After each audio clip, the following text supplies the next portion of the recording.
You got to aim it. Yeah, that's the problem. I'm not good at aiming. Kind of suck at that. You know what? That's fair. That's why fair. I play those melee characters so I don't have to aim. You just got to hit the button and go. Yeah.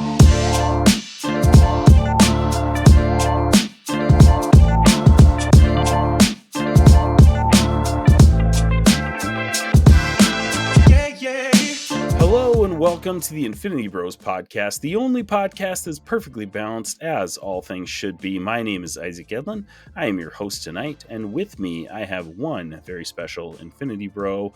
It is my good friend Zayne Ellis. How are you doing, Zayne? I'm doing great. I'm here ready for another After Dark Zayne and Isaac mess around. After Hours. Infinity Bros After Dark. It's going to be a great time. I mean, that's just what we do. Whether it's morning or night or middle of the day, you know. Zayne and I are always down for a little mess around. You know, we could be getting off a night shift and then do an episode at 9 a.m. We could be up late gaming and do an episode at 1 a.m. You never know. Yeah. You never know what it's going to be with Zayne and Isaac. A Zayne and Isaac mess around is like a box of chocolates because you never know what you're going to get. So, but the problem with the Zayne and Isaac mess around is we're basically the same person. So the box of chocolates is probably all the same chocolate. You don't know what it's going to be, but it's really good. It's all the same, but it's still good. It's still good. It's still delicious, but like you're going to get all the same chocolate. But anyways, that's fine. It's fine. It's a good time. But yeah, we've got a lot of things to talk about today. Some nerd news. We're going to do a Skeleton Crew review. Finally, we've been wanting to get a review episode together for a while, but things haven't lined up because Zayne's a big, busy guy. He's got some wedding plans in the future, which you can hear more about in our Patreon exclusive portion of this episode. And so, yeah, I mean, connecting with Zayne, it's hard to nail him down these days. Yeah, unless your name's Annika, but...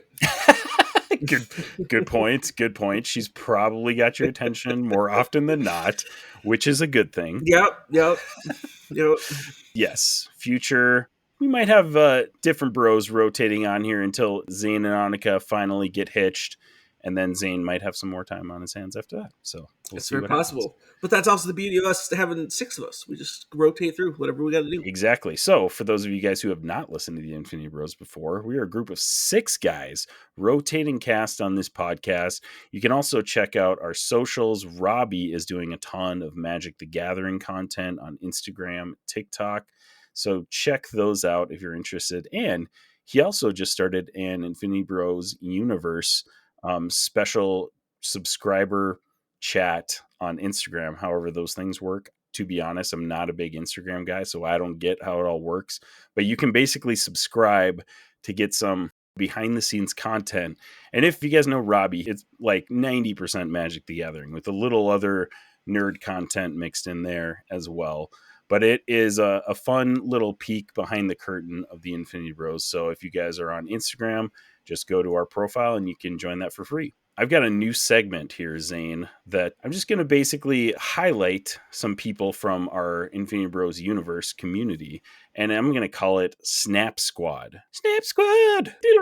Snap Squad! Snap Squad is our new segment where we're just going to highlight a member of our community, whether it be, somebody that shouted us out on social media, a listener of the podcast, somebody in our Discord, or somebody that we've been working with and want to highlight and make sure other people hear about. So today we have a listener from Sioux Falls, South Dakota. His name is Brody, and he is a big fan of the Infinity Bros podcast, loves all things nerdy.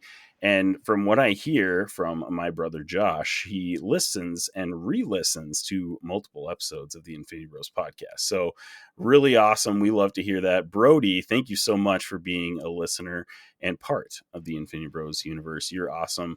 And I hope you enjoy the sweatshirt that Josh got you. So really, really cool to hear from you. Yeah, absolutely.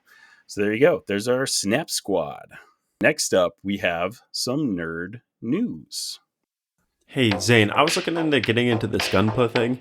There's one called the Unicorn Banshee. What the heck is that all about? Actually, Jarrett, what you're thinking of is RX-0 Unicorn Gundam 2 Banshee, which is from the Mobile Suit Gundam. Actually, you know what? It's time for nerd news. So, a couple big things happening. Number one, I wanted to talk about because it is something that we absolutely need to talk about as a MCU focused podcast, and with all the adjacent things, something that is very big coming in March. It is Daredevil Born Again. Just dropped a trailer, I believe, about 2 weeks ago now. We're recording on January 27th, 2025. So it's been a few weeks since that came out, but huge reveal, especially since they waited so long to drop that trailer. Like, we've been getting kind of mixed images, teasers, leaks, all that stuff, but we really haven't gotten a whole lot of official news from Daredevil Born Again until that trailer dropped. And it's a full trailer, like 2.5 minutes long. It's some good stuff. So let's dive right into it. Zane, what did you think of this trailer, and what did you think coming into Daredevil Born Again, like coming off of Charlie Cox, obviously playing the character in the Netflix universe, him being integrated into the MCU? What are all your thoughts surrounding that, and then after seeing the trailer? Well, I mean, the trailer was sweet. I thought the trailer was well done. I suppose going into it, like, you just didn't know what to expect of what we were getting. It's like you knew everything you had from like the Netflix shows. Daredevil obviously was like the huge staple, very well done. So if you haven't watched the Netflix Daredevil, definitely watch that. Highly recommend. But yeah, it was just going to be the when you move that over. I think it was probably almost like what we were deep down, what you were thinking of, like, what is Disney going to do with Deadpool when we got Deadpool and Wolverine? Like, there's part of it you're like, all right, this has so much set up to be something really cool, but are they going to still handle this with kids' gloves, or how are they going to do stuff? Because we're just like, some of the movies haven't really been hitting, some of the TV shows have been meh. And so I think that was kind of what that same feeling was to a degree, because you had this really cool property outside of it. You're just like, I hope this is still handled well.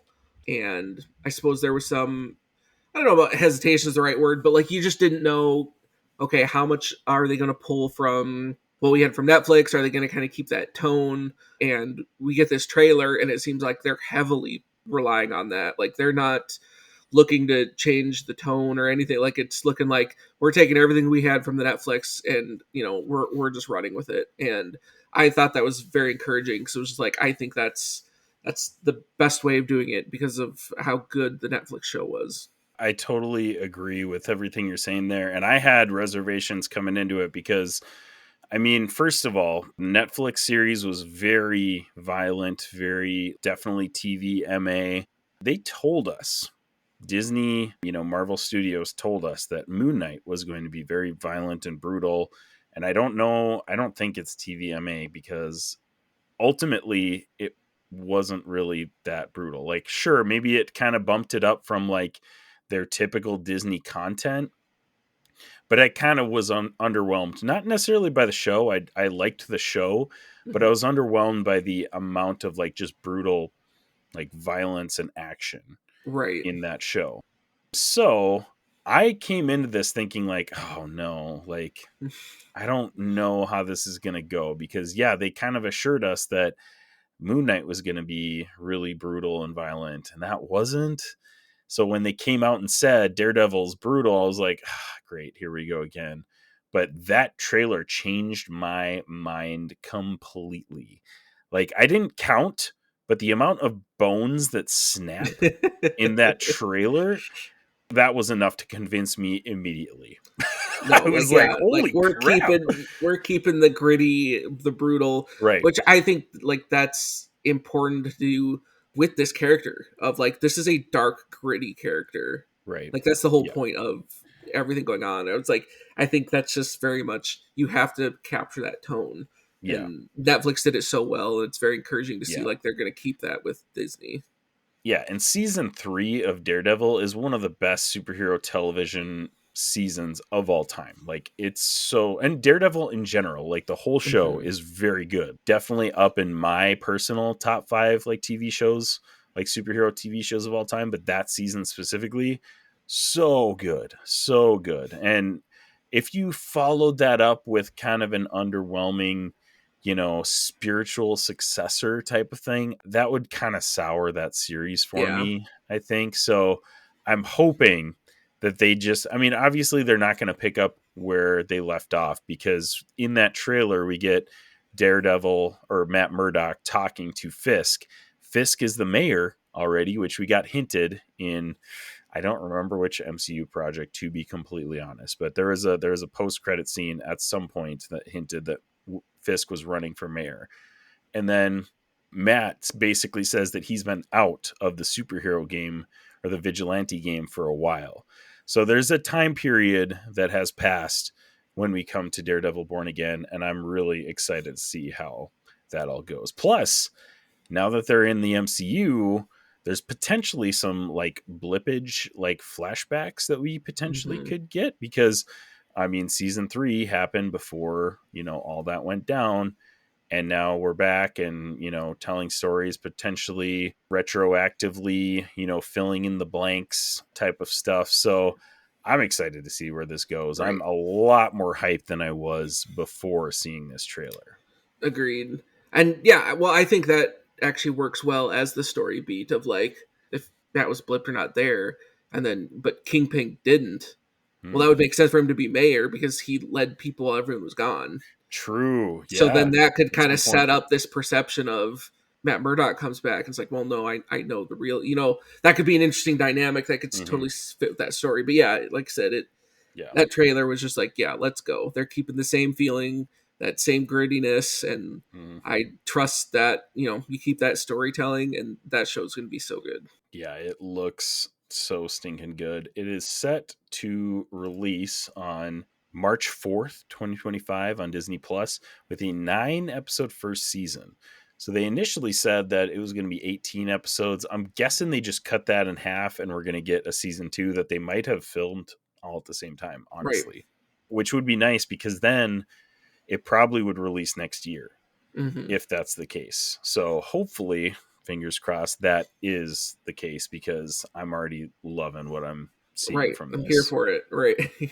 Absolutely. And one thing from the trailer too, maybe 2 big takeaways for me personally, was the violent nature of that trailer, and 2 was Bullseye coming back. He's you get a little clip of him walking around in here, and man, he was such a good part of season 3 of Netflix Daredevil. And we got a little post-credit scene in Daredevil season 3 that basically was like he got his spine reconstructed and he's alive. So him coming back into this, I did not expect them to bring him back. And I'm very excited about that, because he's a great villain for Daredevil. So for sure, that'll be fun. Right. Well, even just the amount of some of the people that we've seen that are coming back, bringing Bullseye back, we're gonna have Punisher back, obviously Kingpin's back. We're gonna have Foggy and Karen's back. Now, granted, they were just in different shots. I don't know the total screen time or how much of an impact of the story is going to be, but it seems like they tried doing what they could of due diligence of like, no, let's try to get characters back to kind of, which I was kind of surprised too, because I was like, I don't know how much they're going to pull from that, of just, even like I said, it could just be a send-off, that could just be a 5-minute scene, then we're taking another direction, but it seems like they're bringing back familiar faces, and I am here for it. Yep. And I think that was another concern, because like you said, I mean, there was a lot of rumors floating around, and they really haven't confirmed nor denied, which honestly is probably how studios should be doing things these days, because I mean, if you just go around saying things, then, everything gets twisted and blown up. And I think that does have an impact on the final product. But there's been a lot of rumors flying around. Initially, when they signed everybody on, they said that the actor and actresses for Foggy and Karen were not going to come back for the show. And that would have been a huge bummer if that were true, because those guys were an integral part of the Daredevil series, would not have worked without them. So the fact that they're back and John Bernthal is back as the Mm-hmm. Punisher, great casting. So excited for him to be in the MCU. As okay, this total side note here, but somebody on Twitter posted a tweet that basically was like, I see why they didn't bring the Punisher into the Defenders series, because he would have had everything handled within like a couple episodes. Right. Like, dude gets stuff done. Right. Right. Ugh. And he's a great casting. Mm-hmm. Everybody's great casting, but John Bernthal, that's like one of those like generational castings. So I Yeah, that's top tier. hope they hold on to him for a Mm-hmm. long time. Daredevil Born Again coming pretty soon, like in like a month and a half, basically. Mm-hmm. So lots of exciting things to look forward to for that. On the Infinity Bros podcast, we rate things. So here is our system. Here on the Infinity Bros podcast, everything is ranked from a 0 to 6 point scale. 0 meaning horrible, and 6 meaning absolutely excellent. If all of the Infinity Bros rank something a 6, it gets an Infinity Step.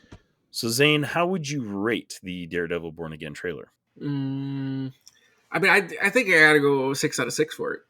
Like, I mean, that's elite. Like, it's top tier. Like, I am so excited for it, and they're keeping how you want the show to be, and like that. Yeah.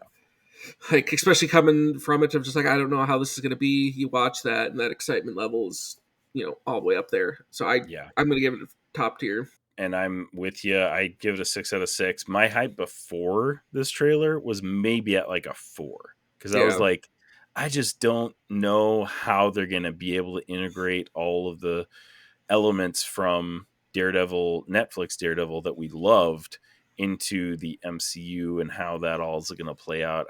A lot of questions for me. Mm-hmm. So this trailer alleviated a lot of those doubts. It looks amazing. Sure, there's probably going to be differences. It's probably going to be, eventually tying into the MCU at large. So there probably is going to be some different narrative choices that they're going to make. But I have a lot more hype and a lot more hope for this series after seeing that trailer, for sure. I'm right there with you. Next thing I have for nerd news is a little snippet about Sonic 3.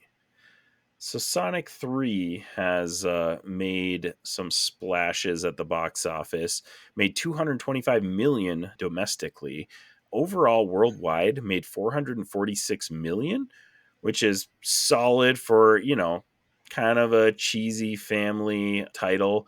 Zane and I are big Sonic fans. However, I do know that Zane has not seen Sonic 3 yet, so I'm going to do a little bit of a non-spoiler review in a few minutes. But the nerd news is that this almost like $450 million that Sonic 3 made, it pushed the Sonic franchise over $1 billion overall, worldwide gross for the whole franchise. So I think that's pretty cool, especially with how they turned around Sonic, the initial reception, because we saw that trailer and it was like the creepy, ugly Sonic. And that's just a wild internet story that you almost wonder if we had Mark on the podcast, like you almost wonder if that's one of his conspiracy theories, that they like tried to do that to like drum up hype for Get the buzz for the movie or something like that. But I mean, because that just doesn't happen.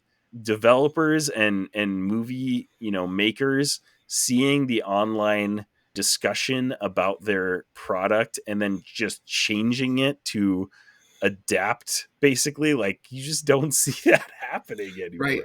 Most of the time, and with good reason, because fans aren't always right. Because if they were, we'd have a mess of storytelling in every franchise ever. But at the same time, everybody hated Ugly Sonic. Literally everybody.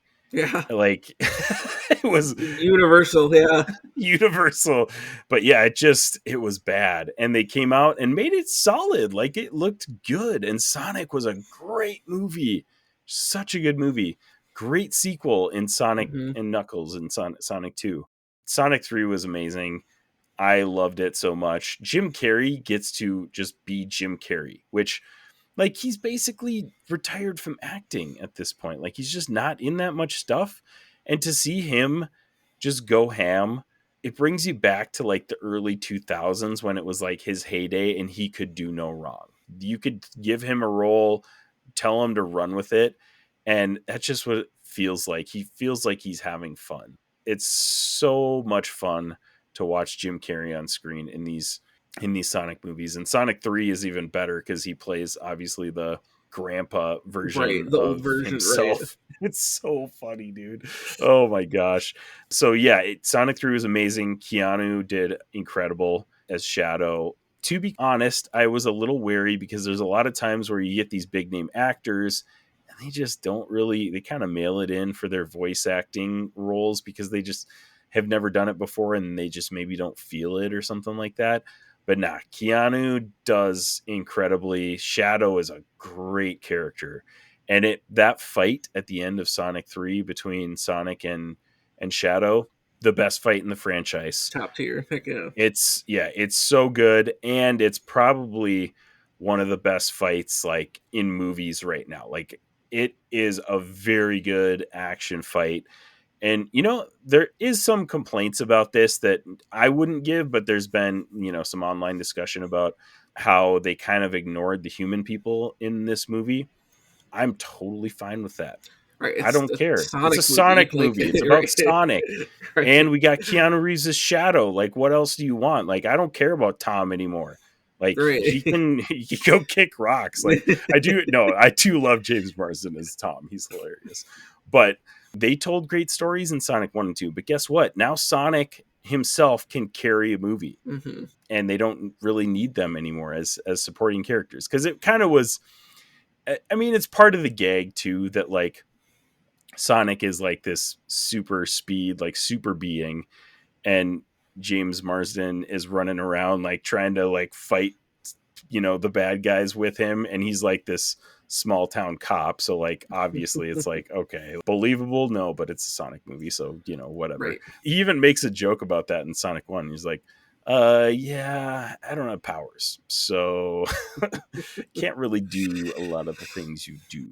But I mean, it works too, like, even from the earlies, like, you needed that as a support cast, but, like, as the movies have gone on, as you've brought in more of the Sonic and his friends, like, you can kind of take that human element a little to the back, because, like, you don't need that as much to carry the story that you needed in the first one, because you just had Sonic. But now you're getting into you got Sonic, you got Knuckles, you got Tails, you bring in Amy. You have so much that you can just be like, no, we have plenty of stuff that we can kind of move that route, Absolutely. So yeah, overall Sonic 3 is amazing. I loved it. Kids loved it. My kids have been like begging me to like buy it so we can watch it because it is streaming right now. Like you just have to buy it or rent it or whatever. But I'm like, man, I don't know if I want to buy it quite yet. Maybe I'll get like the physical copy that's got the digital copy when it like goes on sale and stuff. But I think we went to it in theaters twice. Like it was good. Nice. It was very good. Jim Carrey's amazing. That's all you need, dude. Like, I don't know. Like Jim Carrey is a generational Sonic villain. Like he is meant for that role. Jim Carrey has a villain, a comical villain too. Like just, it's perfect. It was a perfect role for him. And it just, every movie he looks more like the actual Robotnik or like Eggman, which is incredible. Like, right? I look back. We watched Sonic, the first Sonic, just the other day, and I look back at that and like back then, Jim Carrey was this believable kind of like whatever government official or whatever you want to call him, but like still was super just out there and hilarious. But then like with every movie, he's just moved more and more closer to that just like crazy, video game Robotnik that we that we know and love. Oh, and it's so good. And the post-credit scene set up Sonic 4. So we're going to get more from this franchise. Yeah. So it's going to keep rolling and I'm here for it. Exactly. 6 out of 6 for me. It's amazing. I'd just do a quick ranking. I think I'd put it just below Sonic. Sonic's my number 1. Sonic 3 is number 2. Sonic 2 is number 3. And then Knuckles is dragging along at the bottom because while that show was fun, it was definitely nowhere near the level of the movies. It was just a good time that you could just kind of kick back and throw on the TV. So yeah, there you go. There's my review of Sonic 3. It's a good time. Definitely go check it out. All right, Zane, let's get into the good stuff here. Let's get into our Skeleton Crew review. So first of all, before we get into all of the things, just give a little synopsis here. Skeleton Crew just dropped at the end of 2024, kind of carried into 2025. So technically, could be on our Stanleys for 2024. Keep that in mind. But on Disney Plus, 4 kids make a mysterious discovery on their home planet that leads them to get lost in a strange and dangerous galaxy created by Christopher Ford and John Watts, who, if you know that name, is the director of the 3 Spider-Man movies, and who he was in talks to direct Fantastic Four. He is not doing that anymore, but he's been around Marvel for quite a bit, so crossed over into the Star Wars side of things, starring Jude Law, Ryan Kier Armstrong, Kiriana Crater, and more. So a lot of really amazing things about Skeleton Crew. But first, before we kind of get into spoilers, I wanted to give a little bit of a non-spoiler review. So 60 seconds, Zane, what is your thoughts about Skeleton Crew? Skeleton Crew was way more enjoyable than I thought it was going to be. I think they did a good job of telling a story that's set in the Star Wars universe, but isn't too heavy on what's already existing. They're like, hey, let's find just a random story that we can just tell that's still fun, that's like for kids, that can kind of, bring kids along, that, and you could just tell there was such inspiration from the directors. You can tell that the inspiration came from the Goonies, because I know that was something we kind of have talked about too. It's like it's Goonies in space, and so like if you like Goonies, big fan of that movie, I think you'd like Skeleton Crew. If not, still enjoyable enough to watch through. It doesn't have like the holding power of. So if you're just or if you're just as a Star Wars fan, I think it's decent enough. But no, I was pleasantly surprised watching it. I am on the same lines. I was excited for this because I love Jude Law. I think he's a great actor. Fair. So I was excited for it, but I kind of was a little wary after The Acolyte, because The Acolyte we were hyped for. Like I mean, they did some good promotion for that show, and it just fell flat, and we were not thrilled about that show. With some, is some good elements. Like there are some good things about it, but overall it just let us down, as a series. So, well, even just the counter on that too, how much promotion the Acolyte got, and then with how little Skeleton Crew got. Yeah, they like, really there didn't was do much. nothing for Skeleton Crew. Yeah, they came out with the trailer probably a month before the show dropped. Right, Honestly, it was pretty late, and honestly, too, like when we were doing looking ahead at the beginning of 2024, I always forgot about Skeleton Crew, because it's like at the end of the year, Star Wars Disney did not tell us anything about it. I thought it was an animated show until like halfway through the year last year, and then Scott Higa was like, "No, that's a live action show," and I was like, "Oh well." How would I know? They haven't told us anything about it. So, didn't know much about it. I mean, the trailer was fine. It looked fun. Came into it like cautiously optimistic, and my low expectations were exceeded by far. It, like you said, it's like Goonies plus pirates in space. I don't know. Like if you're looking for a fun show, this is it. This is a fun show. It's not really deep in the Star Wars lore, so it's a good jumping on point for somebody who may know nothing about Star Wars and is kind of intimidated by the amount of Star Wars stuff there is. It's not deep in the lore. You get like it's like an ice cream sundae where the Star Wars part of it is just the sprinkles on top. Like the ice cream itself is the story and the characters in the show. So you can digest it as its own thing, but they do sprinkle in some fun lore stuff in here. So it's, it's great for Star Wars fans. It's great for first time fans. It's just a fun show overall. It didn't get too deep, which a show like, like you said, kind of a Goonies show probably shouldn't get too deep. So I think it served its intended purpose and exceeded my expectations. So I really liked this show. It was a lot of fun. Yeah, I agree with that. Like I feel like when they made the show, they were like, hey, we know what this is going to be, and let's just embrace it. Like it's not, we're not trying to color outside the lines at all. So they're just like, They Right. kind of had their set, they worked within it, and I think that's to its testament a little bit. Right. Like they knew what they were going for, and I think they captured it really well. They didn't try doing too much. They didn't try getting too crazy with it, and it worked enough for what they were doing. And we talked about the Acolyte. I mean, the Acolyte was the complete opposite. They were like, oh, this is going to be the groundbreaking show. We're going to like rock your socks off. This is going to be the best show ever. Like that's the promo that they were doing. And then the creators kind of along those lines, they were doing all that stuff, but then also saying like, oh, like this is totally a cool, like edgy agenda thing that everybody's gonna just love, and if you don't love it, then it's screw you type of thing. Right. And I just don't think a lot of the Star Wars fan base responded to that. Even the side, if you want to say sides, I guess, that the creators kind of were trying to hit. I don't know, it came off weird. The show itself just didn't do a great job of storytelling in general. I think part of it struggled. I think it was trying to do too much. Right. They just And- tried to do a lot. And this show Yeah. in Skeleton Crew didn't. Like they just Yeah. kind of did their own thing. They knew what they were going for. And I think they nailed it. Yeah, I agree with that completely. Okay, now we can go ahead and dive into it a little bit. We're going to give a spoiler warning for Skeleton Crew right here. This is Prepare yourself. an Infinity Bros. Prepare yourself. Spoiler. Warning. All right, Zane. So we can dive into a little bit. We get Jude Law playing Jod Nawood, Ryan Kira Armstrong playing Fern, Kiriana Crater as KB, Robert Timothy Smith voicing Neil, Ravi Cabot Conyers voicing Wim. Oh, and we should mention too Nick Frost voicing SM33, because SM33 is a very important part of this story, and I loved him dearly.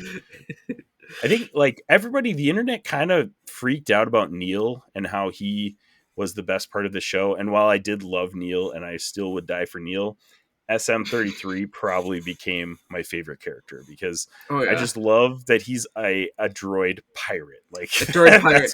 And not only is he a droid ever. pirate, but like he literally has like the peg, like he has the pirate walk. He talks like a pirate. Yeah, like, he's got like the eye patch kind of with the rat in the eye. Like, oh my gosh, it was so great. Talks like a pirate. It was amazing. Oh, just that perfect little addition of just like, no, we're going to embrace this whole pirate vibe of it, but we're going to do it with a droid. And it's just like, that was well done. And I mentioned Jude Law. I love Jude Law. Very excited for him. He did great in this series, but I think the focus really was on the kids, which, it's always kind of a weird thing, like depending on child actors to carry your show, because if it works, it becomes iconic. Just a recent one that we've had is Stranger Things. We had those child actors the first season of Stranger Things, and like those guys are going to be in movies and TV for their whole lives because Stranger Things is a cultural phenomenon, But then you get the other side of things and it can kind of ruin kids' lives, and they can fall out of acting. And Jake Lloyd is one example that I'd cite of that, like Star Wars universe too. Poor guy got just obliterated online, and he has just he's had a rough life, and it's kind of sad to see. And and that's not his fault. Like, he's a child actor. He did what he was told. It is what it is, and it's kind of sad to see the internet reception to something like that. But I think all of these kids did an incredible job. Very convincing. It was very fun. You got the different personalities between, the adventurous, one that kind of wants to go out and do things in Wim. He's kind of started out as the central character in the beginning, and then, kind of shifted to like all of them. Then his best bud, Neil, just the best bud that anybody could ask for, going on adventures with him. Like, he's the character in every TV series or show that like is just the best friend that you could ever ask for, but they're totally underappreciated and underused, I guess, in the setting of the show. And then like at the end of the show, everybody's like, oh my gosh, Neil, yeah, you're the best ever. Like, oh, that last episode when he when he like goes up on the roof and brings that giant blaster thing and Yeah, it the starts, turbo it's like, laser or oh my whatever, gosh, right? he's all grown up and saving China. Oh my gosh, it was amazing. But yeah, great character. Absolutely love Neil. And then you got KB Cyborg. I kind of, honestly, great character setup on her. I Mhm. want to know more about her character.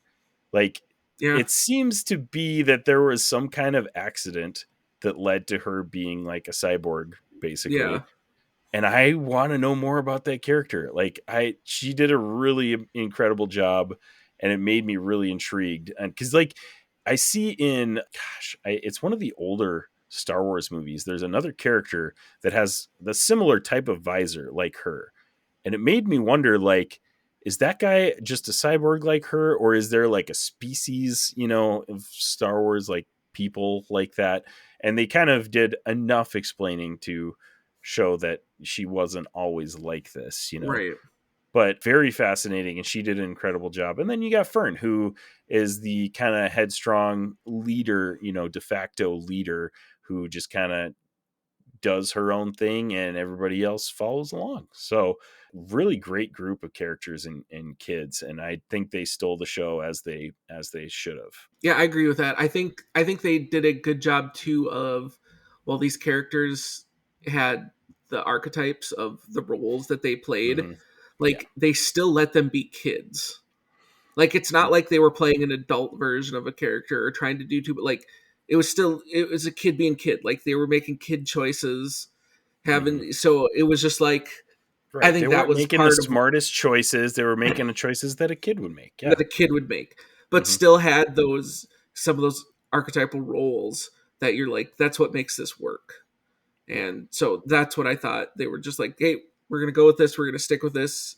And I think that's just what adds to of they knew what they wanted and they didn't get too crazy with it and it worked well.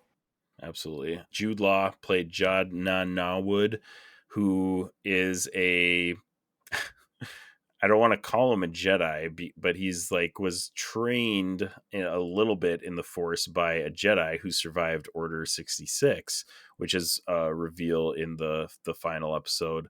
So you come out of the gate, we come to the cell, and he floats the key into the cell and gets the kids out. Kind of acts as this like guide or kind of a little bit of a mentor, like father figure to the kids for a little bit. But you can kind of tell through most of the series that this guy obviously has his own agenda and his own ideas as to where all of this is heading, and then it comes to a head and obviously becomes the bad guy. But Jude Law plays it perfectly. He's another archetype. You mentioned archetypes earlier of just like the comical villain who's just doing things just to be a villain, Just to be a villain, right? like he makes a lot of choices in those last couple episodes and I'm like, that was real stupid, dude. Like, why would you Right. do that? But it all plays into him just being the bad guy. Right. Just Like to I'm be the bad the guy. That's why I'm doing this, because I'm the bad Yeah. guy. Yeah, exactly. Like there's so many different things he could have done to get himself out of there, to get himself to survive, like, and it just is like either you're a really not smart person or that, like I was saying before, the focus is just not on you. It's supposed to be on the kids, which is, again, I think later in my rating, it'll reveal like kind of overall how I thought about that. But I love just that archetype of that comical villain just doing bad guy things just to be a bad guy. And I don't know, so many shows these days they try to make these bad guys have these sympathetic origin stories, and like you're doing it like, and he, to an extent he did like have this kind of sympathetic origin story, but like at the same time he's still making these dumb villain choices, Right. So I love his character. He plays an amazing villain. And I don't know if I would necessarily want a season 2 of this show, but if they did, they got to involve him somehow, and I think Right. that would be awesome. Yeah, I agree with that. Like it's not I don't think a season 2 is necessary at all. Like I Not think you just really. end it where it was. If you did go that route, you'd bring him back, which still it's set up for that, but it was just like how this was a fun little run. Like, I was like, it doesn't really need more. Like, I didn't get to the end of that and be like, oh my goodness, I need a season 2. Yeah, like, I felt right. like they left it open, but they also did enough that I'm like, I'm content. I'm Yeah. content with this. Yeah, as it yeah, is. right. I'm content. That's kind of how I felt too. I was like, you know what, this is great. This is really fun. I'm okay if we don't really return here ever. Right. You know, like if we did, great. I'd watch it, and I think it still would probably Right. be fun. I like it more of the idea, some of the ideas it gave and presented that you could use elsewhere, right. or you could use stuff to like reference back in. But I'm like, Yeah, I'm fine with it being this. yeah. You know, I don't need more. Yeah, right, exactly. So you talked about the Goonies a little bit. There's definitely some really fun treasure hunting vibes that we get in this show, similar to the Goonies, and it centralizes around Atin, which is the planet that they're from, and they don't even realize it, but like Atin is basically cut off from the rest of the galaxy. They are still making credits for the Republic, which does not exist and probably has not existed for 50 years or something. Something like that. I don't know what the timeline is on that exactly. But it's well beyond. Yeah. Yeah. So anyways, there's a new Republic now, and they have no clue. They're just churning away at all these credits.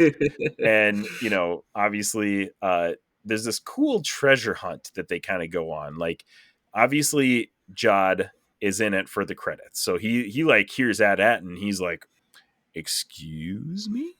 Atin? I want to know more about this. So he leads them, you know, in this how to discover the coordinates of their home, obviously with his own agenda. But the one episode that I thought was really cool and emulated most of those vibes was the episode that they get to.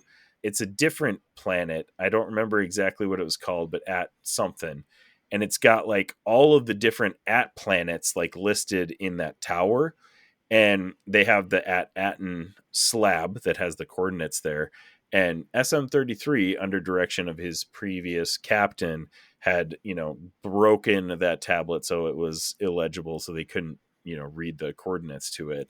And he, you know, obviously had the coordinates, but his previous captain like couldn't, you know, he made it so he wouldn't be able to release those, and he had to kill anybody who asked about them. But those vibes were just, I love the treasure hunting stuff that they had going on. It was a lot of fun. It just was so close to those Goonies vibes where they weren't like treasure hunting for the, like, obviously the kids were in it to get home, and Jod was in it for the treasure, obviously, but then they just happen upon all of the credits, you know, in the final episodes. And then you get that last scene where they kind of slide out on the Starcraft that like dumps out like just a giant pile of credits, like slide out on the credits. And like, that's the vibes that Goonies gave me. And I was like, oh man, this is a lot of fun. It's just a fun, like, this is a fun show that I would watch with my kids. Like, I have no qualms about watching this with my kids. It was awesome. And I actually mentioned this because Megan from the Vigilante Vibes podcast reviewed the first 2 episodes with me, like back in December. Mm-hmm. And we mentioned, so in that, I think it was the second episode when they get to that pirate planet and they get put in the cell. It's so funny because like shows these days, I mean, there's a lot worse things that could happen to a bunch of children on a pirate planet like that, right? Like, and when that episode came up and this was happening, I was like, oh no, like what is gonna happen to these kids? But then they just throw them in a cell, like it's so wholesome. Right. I love it. Well, that's what it was. It's just kids on a caper, you know what I mean? Yeah, all they were missing was Scooby-Doo, basically. It's just like, all right, how are we gonna figure this out? And yeah, it was fun. Like you said, Jod was the guy that they pulled the mask off at the end. Right. He was their friend, monster. And then they pull the mask off, and he's the bad guy. What do you know? Kids on a caper, and it was just like, it was just so the good. Fun of it. And yeah, like you were saying, the treasure hunt. That's why, like, I really like the episode 2 of when they go to like that resort planet where they find out like Captain Renaud's or whatever, his treasure's underneath, and they get there, and it's just this fancy resort, and they're just like, all right, how are we gonna sneak in here? And like, Yeah. You guys are just like like religious figures. Just don't talk. Just don't talk. Yeah. Just like that Yeah. whole episode was so much fun. And SM-33 the whole time is like, oh yes, it's this terrible planet, plenty of booby traps, and you don't want to be on it. And then like everybody's just like, it's all like luxury, just a spa, right? Luxury spa. Oh man, yeah, that was good. And then you had a bunch of other random characters too that made, I guess they're not cameos since we haven't seen them before, but like that Cthulhu like monster dude that was at the spa that ended up just being friendly, right? That just was like another just moment wanted to that I was talk. like, he just gets this random kid. I'm thinking like, is he gonna Like, right, eat like him? her Like, own- or right. try to eat him? You know, that was my thought. But then he's like, tell me a story. Yeah, right. Tell me a story. And it's just like that's a caper. It's kids, It's amazing. Just wholesome. or Good even the seat like after they went through the shoots, made the escape from like the treasure room, and how they the two kind of have that moment of the split, and then how Wim and KB are just like, well, we'll just follow the crabs. There's no way that could be anything bad. And they followed like, oh, we shouldn't have followed the crabs. That's like you mentioned before. That's such a kid thing to do. That's Right. exactly what a kid would do. Right. Like, why would the crabs be friendly? Trash crabs. Like, That makes zero sense. Why would Right. you do that? But they do find the giant crab monster, which I saw a clip of behind the scenes stuff. That crab monster is stop motion, like claymation. Really? Yeah, which Oh wow. is pretty amazing. Like most stuff these days is just CGI because that's just easier for studios to do. But the fact that they did that, I was like, that's cool. That's cool. I feel like they did a decent amount of the stuff of they're just like no, which I think gives kind of that vibe of it too, of just like the costumes are real. Even I forget the other the wolf pirate guy, like that was an actual like costume. That wasn't CGI. That wasn't like there was so much that they were like no, we're gonna kind of go kind of that creative route, and Brutus? it Was led it Brutus? Yeah, it's Brutus. yeah, and it lended into that feeling of just like no, we're just having fun with this. And the other Easter egg that I really like is, well, I got two things on this point, is then the pirate that they were looking for, Renaud, I think that's the name, the one that had the treasure island. Yep. Well, that was a nod to the Goonies because Renaud backwards is Donner, and that was the director of the Goonies. Oh, that's cool. But that, right, and so I was like, all right, that's such a cool thing just to have, like, oh no, here's a little honoring, and it's like, it makes sense. It's the Goonies vibe. But the second part that could easily be overlooked because of just the show, whatever, Skeleton Crew, most people aren't going to watch it. The Onyx Cinder is one of the coolest ship names ever. That is a sick ship name. The Onyx Cinder. And so creative how they started out as this old crappy ship and then they just like got rid of the hull and it's like one of the shielding came off, right? That was cool. I was like, that was his whole plan of how to break past there. And he's just like, that's brilliant. It's a ship within a ship. I'm here for it. Yeah, absolutely. Along the same lines of like just the wholesome stuff that we've been talking about. So they run across a bunch of, people that help them in their journey. One of them being Kim, who is like an owl person. And she just she's just so helpful to them. Like a bunch of random kids come up and they're like, "Oh yeah, hey, let's help you find your home." Like, yeah, I love that this show is just like so wholesome and helpful. And then at the end, one of the lines that Fern says to her mom was like, "Yeah, the galaxy is a scary place, but there's also like good people and like awesome people out there that are worth meeting and being friends with and stuff like that." And I was like, man, that was a moment that I was like, oh, I've got a little tear welling up in my eye. That was a good moment. But yeah, just a lot of good vibes with this show. One thing, a couple Star Wars sprinkles that I talked about. Zayne is one of the pirates that we see throughout the series. He shows up in The Mandalorian, and I believe in Book of Boba Fett, if I remember correctly. No, actually, you know what? It might be first in Book of Boba Fett, because that's when the pirates come down to Grief Karga's like town or whatever. Like Zayne is like kind of the first mate of the big mossy captain guy, which I don't remember his name, Oh but like they yeah, kind of that made a guy. big deal about Vane for some reason, and then he showed up, I think, in an episode in The Mandalorian, if I'm remembering correctly, and then he shows up here. So just, and literally in a basically nothing role. It's just basically like, hey, guess this guy's here too. He's a Yeah, there's pirate, this so guy. Yeah, obviously, like how that many makes pirates are sense. there in the galaxy? He's obviously one of the pirates. So that was kind of a fun one. We get a couple X-wings that show up throughout the series. You know, Kim somehow is a part of the New Republic, and she summons them and then shows them how to summon them. And then, you know, apparently they receive the call that KB is able to get out to them in the finale, and they come to their planet and they get their, you know, the shield or whatever barrier they call it. Yeah, They pull the barrier down, and now they're apparently going to be the wealthiest planet in the galaxy. right. They're just gonna have all this gold. Yeah, I don't know how that's going to go, but Right. that'll be interesting. It was a good time. It was a really, really fun series, and definitely one that I would recommend to anybody that's wanting to start a Star Wars series. Yeah, I would agree with it. Had 8 episodes, which I kind of think is the standard nowadays, unfortunately. Like, I mean, I guess I'm glad it had more than 6, but at the same time, it's like this one actually felt good, though. The pacing throughout the Yeah. show felt good. It didn't feel rushed. You know, it was a good finale. It felt like a complete show, which Yeah. a lot of these like 6 to 8 episode series that we've been getting from Disney just feel so like they try to pack so much crap into them, and they end up feeling rushed because of that. But I think this one felt good. Yeah, I thought it did well. The pacing was decent. It kept enough like engagement per every episode, and it was enough of just like, hey, where are they gonna go? What are they gonna do? It was. I didn't feel like there was really too much of like dry spells. I mean, except for the end. Like I feel like the finale was pretty lacking, but it paced well throughout the whole thing. There was enough to keep you going.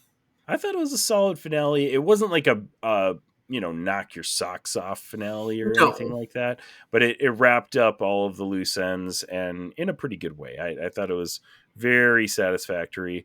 Honestly, my only gripe with the show, if you even can call it that, is that even though it did have the Star Wars sprinkles that we mentioned, it feels very exclusive to the rest of the Star Wars universe, I feel like. And I don't think that's a bad thing necessarily. Like that, I'm going back and forth because I like that we have these shows about these little corners of the Star Wars universe that don't really have anything to do with anything else. Bad Batch was another one last year that was Right. incredible. I like that we're getting these shows, but at the same time, I kind of like wanted a little bit more Star Wars stuff from it. At the end of the day, it's not a big deal. It was a good show in and of itself, but that was kind of my only gripe, I guess, if you can call it that. Did you have anything that you like didn't like about the show? Yeah, no, I kind of get with that and kind of echo on that, just because it was just like it didn't really tie into, like, it had the Star Wars themes, but it didn't really tie into too much, which it still worked for what the show was. Like for me, I was like, I didn't necessarily need it to tie into a bunch of stuff, but I also see the argument the other way of like, this very much didn't tie into anything, which is what it is. But and then that was just my other thing of just like, I thought the finale was kind of underwhelming. Like I felt like you definitely could have done more. Like it was decent enough of just the end, but I just felt like it just ended. Like I felt like you kind of had so much of a setup that like you kind of could have crescendo. You could have done a little bit more as the finale, whereas I just felt like, it kept the same pacing. Like we said, the whole show had the same pacing, but then it just stops. I think, which is kind of a weird. Again, not bad. It just was like I feel like you could have done more, but I think, like you said, it was satisfactory. Like it very satisfactory, decent enough job, but I feel like you could have like, all right, no, we're gonna amp this up a little bit for the finale, Right. and I don't think they did. It's a show that is probably not going to make my like.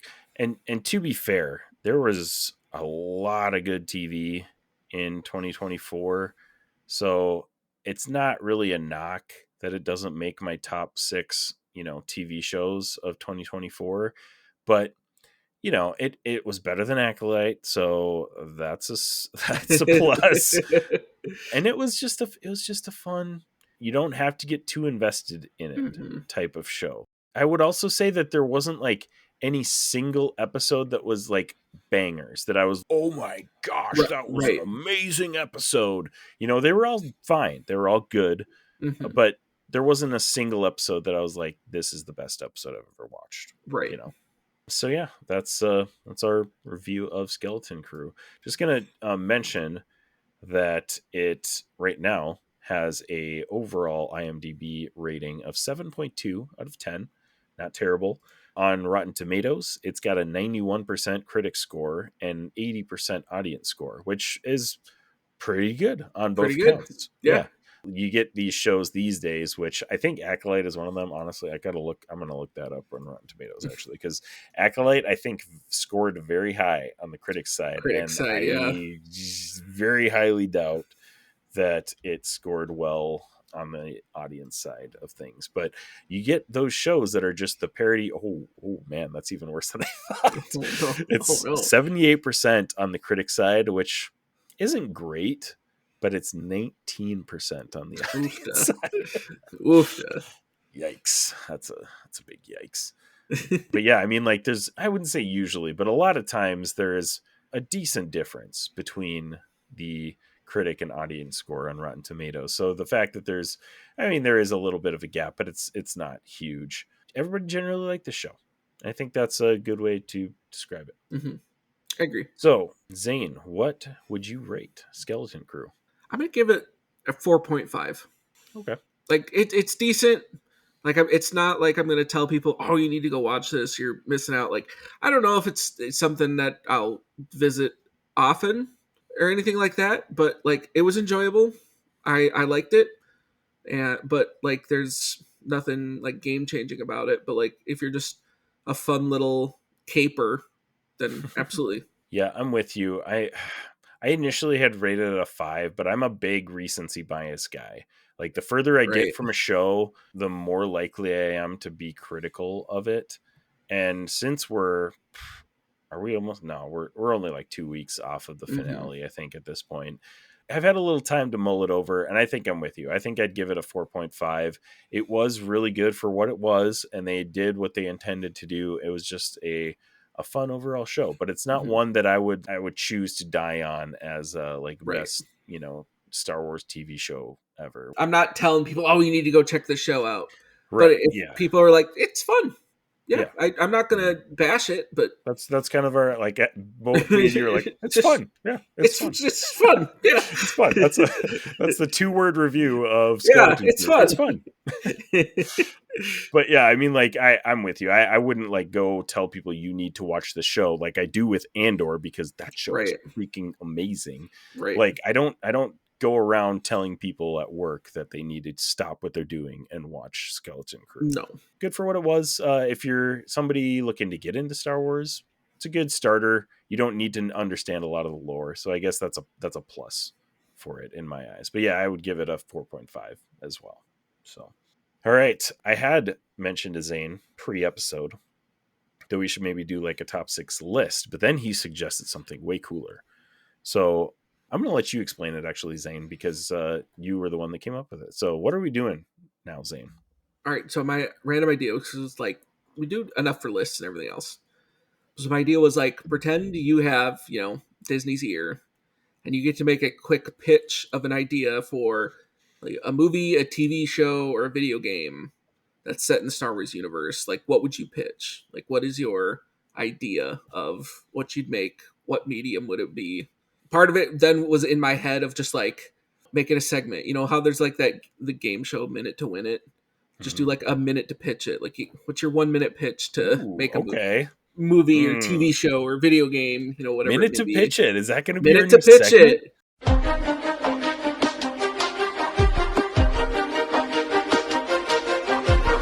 Welcome to Minute to Pitch It on the Infinity Bros podcast.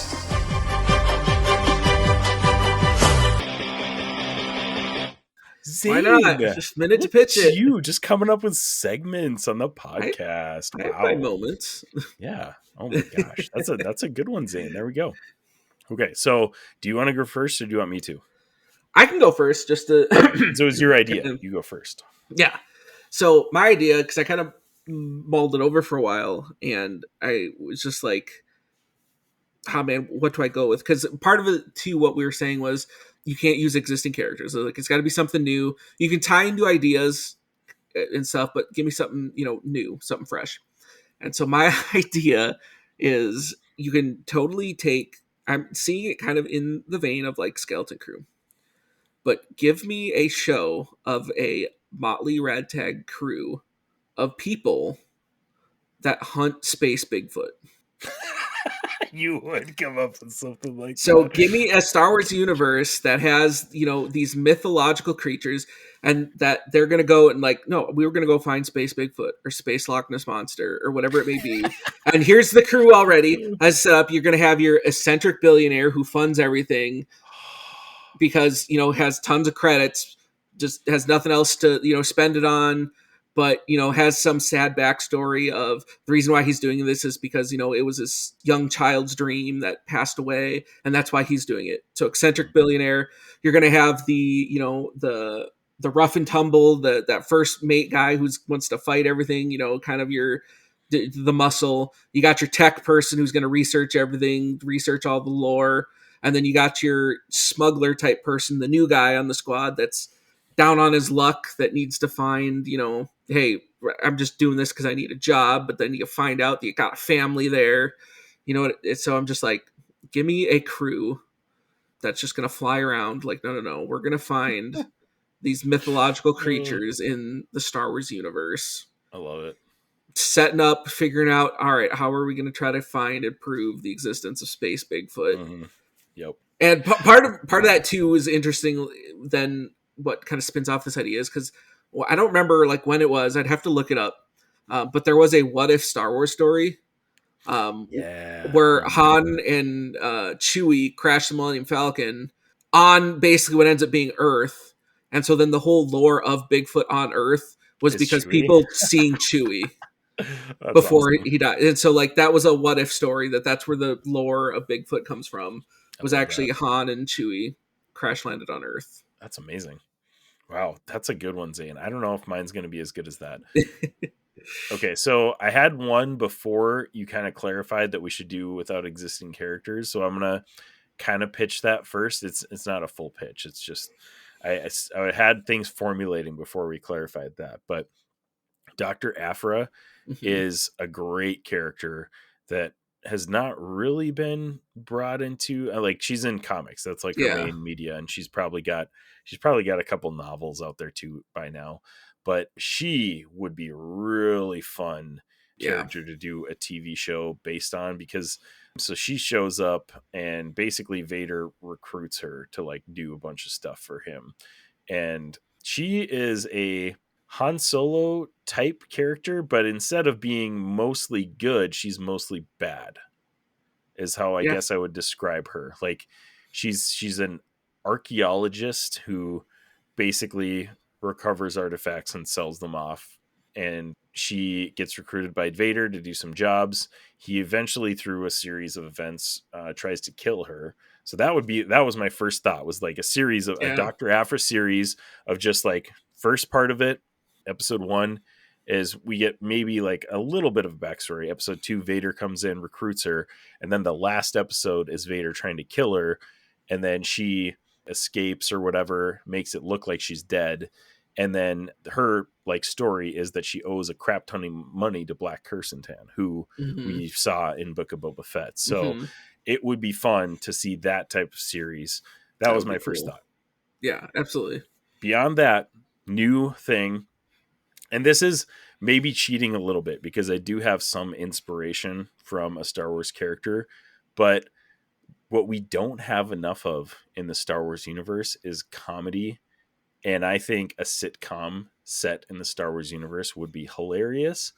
And I would have it set in a diner that is in the middle of the Clone Wars. So like every episode, they just get obliterated by like either the clones or the droids, or a Jedi comes through and just like tears up the shop. And my first thought initially was like, this is Dexter Jettster's diner, because that dude has always fascinated me. He shows up in Attack of the Clones and you're like, what? This is like Obi-Wan's What is this guy? buddy? Right. Just running a diner. Okay. And then he like knows stuff about Camino and darts. Like, what is going on here? I want to know more about Dexter Jettster. So we could say that it's his diner, and he's maybe not there all the time, but that's like the main premise of it. And it's like a sitcom. I mean, maybe we even make it like a mockumentary type style with, you know, The Office, like the Office style, the cutaways. Yeah, cutaways and stuff. And it would be funny. It would be funny as animated too, because like, yeah, I think of, and I have not watched it because I'm not much of a Star Trek guy, but I think of Lower Decks. Like I've seen some clips from Lower Decks, and like a funny animated Star Wars show would be fun. I would be totally down for that. So if they could make it animated and make it, you know, fun like that, I'd be down as well. But like a mockumentary style would be fun as well. That would be fun. That's my pitch. I want Dexter Jettster's diner sitcom. Dexter Jettster's diners, drive-ins, and dives. Oh my gosh. I'm so fascinated by that. He just shows up in like a 2-minute scene and you never see him again. Like, right, that's never it. That's never it. mentioned. Never. Yep. I want to know more about that guy. So I'm here for it. Love it. That's a good segment, Zane. I think that's going to be a keeper. It could be. I'm going to come up with do a lot with that. Could do a lot with it. Pitch it. All right, Zane, thank you so much for coming up with that segment. It's been a blast to hang out with you today. Yeah, absolutely. Always a good time. If you guys are wanting more from the Infinity Bros, you can check out our website, theinfinitybros.com. We've got all of our links to everything on there, every podcast episode that we've ever recorded. This is 217. We have 217 episodes. That's, you know, we've been going for 5 years. Yeah. We're coming out with our, I believe, 4th or 5th annual Stan Lee episode awards show next week. So yeah, stay tuned for that. That'll be live on Twitch, and then we'll also put it on the RSS feed afterwards for you podcast audio listeners. It's going to be a fun time. That's where the Stan Lee's is our annual award show where we talk about our best things of 2024. We do our best movies, our best TV shows, our Bob Kane Award, which is the worst thing of 2024, and then our Infinity Gems, which is kind of like our random assortment of fun things that didn't fit in the other categories, I guess. Mm-hmm. So yeah, it's a blast. All 6 of the Infinity Bros will be on for that next week. So very excited for our Stan Lee Awards next week. Other than that, you can check out the Infinity Bros on social media. We're very happy to hear from anybody and interact with you guys on social media, or you can join our Discord to get in on some deeper discussion and probably magic, because that's kind of what we do now. It's kind of a lot of it there. So. Jarrett and Robbie are heading up the magic side of things, and then they drag us into it every once in a while. So it's a good time though. So make sure you check out the Infinity Bros on theinfinitybros.com. All right, Zane. Thank you so much for joining me. It's been a good time. Yeah, always is.